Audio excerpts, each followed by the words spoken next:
Oh, so you want to do brand deals and travel the world for free, huh? Yeah, that sounds pretty nice. Well, in this video, I'm going to show you how.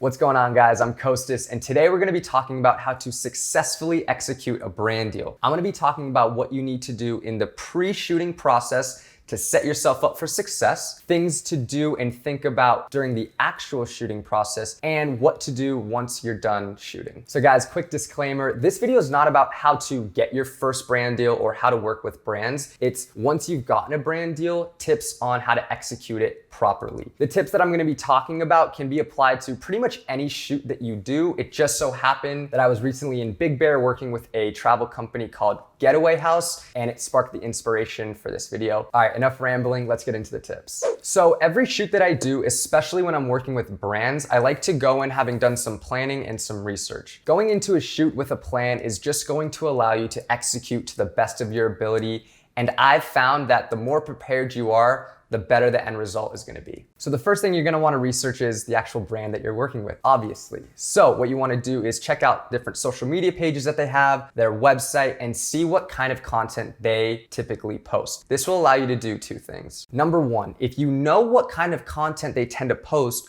you'll know what to do and what not to do. It'll point you in the right direction. And number two, it'll allow you to just get more creative because you'll see what they haven't been able to do yet. This might spark some ideas in your mind of how you can successfully pull off the shoot, but in your own creative way, and in turn, you'll really impress the brand. The next thing you're gonna wanna research is the actual location where you're gonna be shooting and the weather. Now, this brand deal that I did with my friend Arfa for Getaway House was in Big Bear. We were in the forest, we were camping. We're gonna shoot and pack a lot differently for a trip like that and a shoot like that than we would if we were going somewhere tropical or shooting in the city. The weather is definitely something you're gonna wanna keep in mind before the shoot and research, see what the temperature is like. Is it gonna be raining, cloudy, sunny? Basically, all in all, do research on the location and the weather. Going off of location, my next tip is to bring props. Plan out and bring props that have to do with the actual location that you're shooting at. We were in Big Bear shooting a campsite, so of course we're gonna bring like a flashlight, actual camping gear, but we also brought other props like marshmallows, books, and a guitar that maybe aren't like classic camping gear, but they help tell a story. Having props on any shoot is super useful, not just to help tell the story, but the subject then has something to interact with and the shots feel a lot more authentic that way. All right, my next tip is to have a shot list. Having a shot list is great because it allows you to use it as a checklist. You can refer back to it while you're shooting, and that way you don't forget to get any shots you want. Along with a shot list, an inspo board is also super helpful. I use Pinterest for my inspo boards. What I'll do,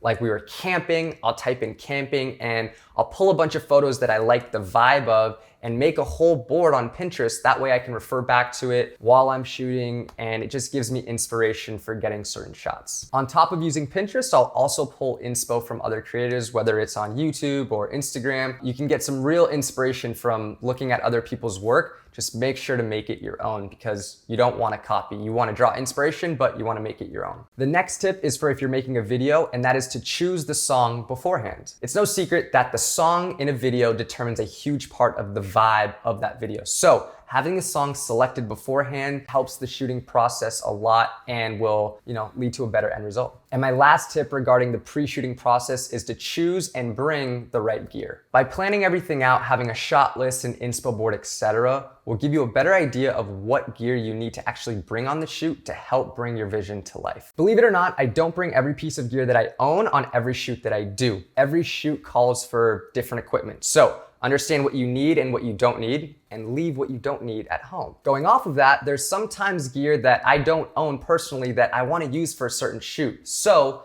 I will rent it. For example, last year I went to South Africa on a safari. Now, the most telephoto lens that I personally own is an 85mm. I wanted something a lot more telephoto, so I rented a 70 to 200mm. Guys, to buy that lens retail would have cost me $2,600. To rent it for 2 weeks cost me $260, which is a tenth of the price. So instead of a few $1,000s, I was only down a few $100s. And had I not planned out and known that I wanted to use a super telephoto lens on this safari, I wouldn't have been able to get these awesome shots.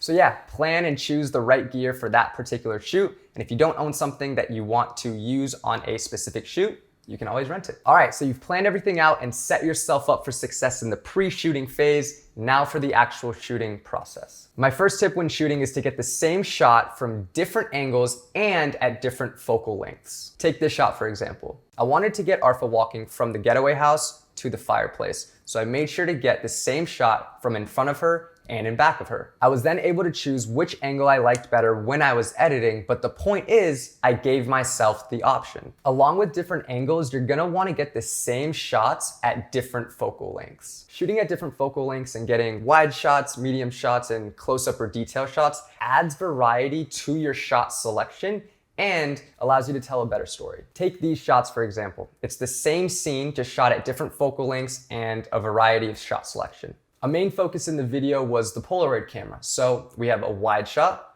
and then a medium shot, and then close-up shot of the Polaroid pics. The wide shot establishes where you are, the medium shot allows you to dive a little closer and get more emotion, and the close-up detail shots really draw the viewer in. And my last tip regarding the actual shooting process is to try new things and just have fun. Look, you can do all the research and planning you want, but at the end of the day, we're creators and we shouldn't confine ourselves into a box based off of what we planned beforehand. If you get an idea for something while you're shooting, do it. The worst thing that happens is it doesn't work out. Trying new things is how we grow as creators, and it might be the reason why you got a shot that you never thought you would get before. Look, I had never tried astrophotography or even flying my drone through trees, but I tried both of these on this particular shoot and got some of my favorite shots from the entire trip.